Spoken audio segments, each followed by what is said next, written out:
Hi, I'm Suzanne. I'm a physical therapist, and I find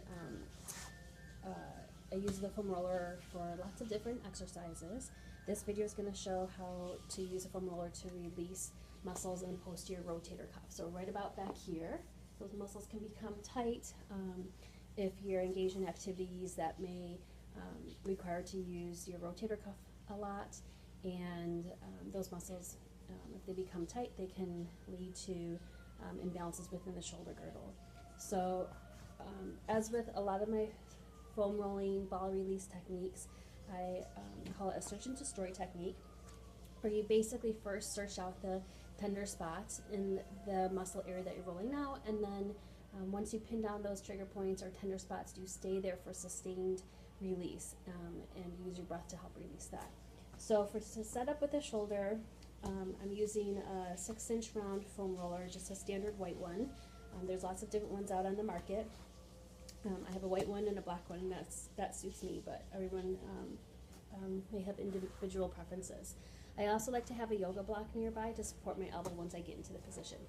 So first start with positioning the foam roller so it's underneath your shoulder blades, and you're going to support your head into your neck so that you don't have to strain your neck muscles. And then first I like to just kind of roll up and down the length of part of my thoracic spine and kind of find the area between my shoulder blades. So the foam roller is going to come up from underneath my armpit. And then once I position it there, I'm going to start to let my knees fall to the side, and I'm going to roll onto that right side if I'm focusing on my right shoulder, and I'm going to kind of roll around and search out where there's tender spots and tight spots. So right about there is a spot.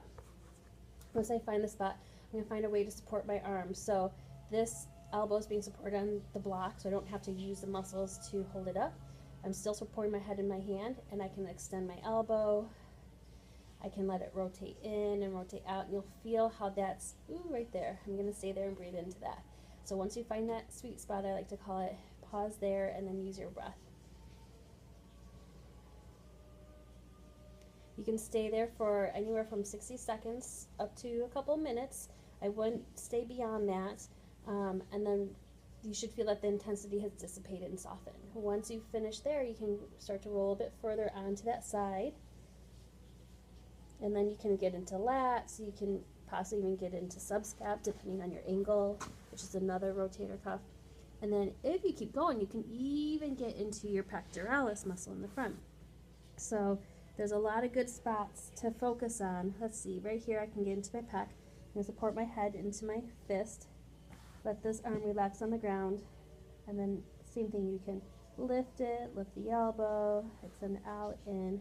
If you feel any nervy tingling down into the fingers, that just means you're on one of your nerves. So you probably want to roll off of that because you're not aiming to release any nerves. You're just looking to release muscles. And that tenderness should dissipate within a minute. If it's not dissipating, if it's too intense, if it's getting worse, naturally roll off of it and adjust your pressure so it's a pressure that you can comfortably tolerate. So you can spend a total of 5 minutes or so on each side once a day.